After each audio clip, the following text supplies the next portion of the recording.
இது அவருடைய அரசியல் அறியாமையைத்தான் காட்டுது. அதாவது எந்த நிலையில் அவர் இருக்கார், இது என்ன நடந்துச்சு இதுக்கு முன்னாடி எல்லாமே அவருக்கு தெரியும். இது எவ்வளோ பெரிய பாதிப்பை உருவாக்க போகுது அப்படிங்கிறது கூட அவருக்கு தெரியாமல், ஏன்னா அவர் உங்களுக்கு தெரியும் ஏற்கனவே அவர் பாசிசத்துக்கும் பாயாசத்துக்குமே வித்தியாசம் தெரியாதவர்.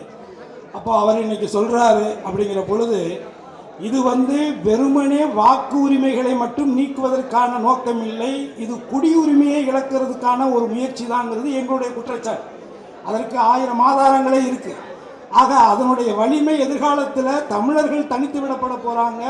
தமிழர்கள் மண்ணை இழந்து உரிமைகளை இழந்து அனாதைகளாக அகதிகளாக எப்படி இலங்கையிலிருந்து இன்றைக்கு கிட்டத்தட்ட 40 ஆண்டு காலங்களுக்கு மேலாக இருக்கக்கூடியவர்களை இன்று வரை குடியுரிமை கொடுக்காமல் வஞ்சித்துக் கொண்டிருக்கக்கூடிய மத்திய அரசு வரக்கூடிய காலங்களில் தமிழகத்தை ஒரு நாதியற்ற ஒரு கூட்டமாக மாற்றுவதற்கான ஒரு முயற்சி என்பதை கூட உணராமல் அறியாமல் யாரோ எழுதி கொடுப்பதை படித்து கொண்டிருக்கக்கூடியவராக இருப்பது உண்மையிலேயே அவரும் தமிழர் என்ற நிலையிலே மிகவும் வேதனையாகத்தான். இதில் என்னங்க நாடகம் இருக்குது? இதில் இப்போ என்ன, இது நாடகமாக இருந்தால் நான் எனக்கு சினிமா ஷூட்டிங்கை விட்டுட்டு இங்கே வரணும்? இது உண்மையிலேயே இது நீங்கள் பீகாரில் உங்களுக்கு தெரியும், உச்சநீதிமன்றத்தில் வழக்குகள் தொடர்ந்துருக்காங்க. பெரிய பெரிய சட்ட வல்லுநர்கள்லாம் சொல்கிறாங்க, இதனுடைய அபாயத்தை சொல்கிறாங்க. அடுத்து பிஜேபியினுடைய சித்தாந்தம் என்னங்கிறது எல்லாருக்குமே தெரிஞ்சது தானே.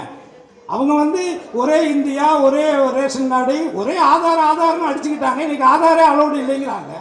ஏன் அவன் நினச்சா அவங்களுக்கு இஷ்டத்துக்கு என்னன்னாலும் பண்ணிக்கலான்னு நினைக்கிறாங்க. இதை கூட இதில் அரசியல் இவங்க பண்ணுற இதுன்னு யாரு மேலே குற்றச்சாட்டு இல்லை, எல்லாரும் மேலே இருக்குது. ஆனால் எந்த நேரத்தில் எது முக்கியமான ஒரு விஷயமோ அதுக்குள்ளே அரசியல் பார்க்குற ஒரு கேவலமான ஒரு மனநிலை இங்கே இருக்கிறது முதல்ல ரொம்ப வருத்தத்துக்குரியது. அதை அவங்க மாற்றிக்கிறது நல்லது. இல்லை, அவர் அழைப்பு கொடுத்துருக்காங்க மக்கள் மீது. ஏங்க, மக்கள் பாதிக்கப்பட்ட மக்களே நேரில் போய் பார்க்காம பனையூரில் கூப்பிட்டு பார்க்குறவர்கிட்ட நீங்கள் இதுக்கெல்லாம் வாங்க கலந்துக்கன்னு கூப்பிட்டா வருவாங்களா? ஷூட்டிங் ஏதாவது இருந்தால் கூப்பிடுங்க வருவார்.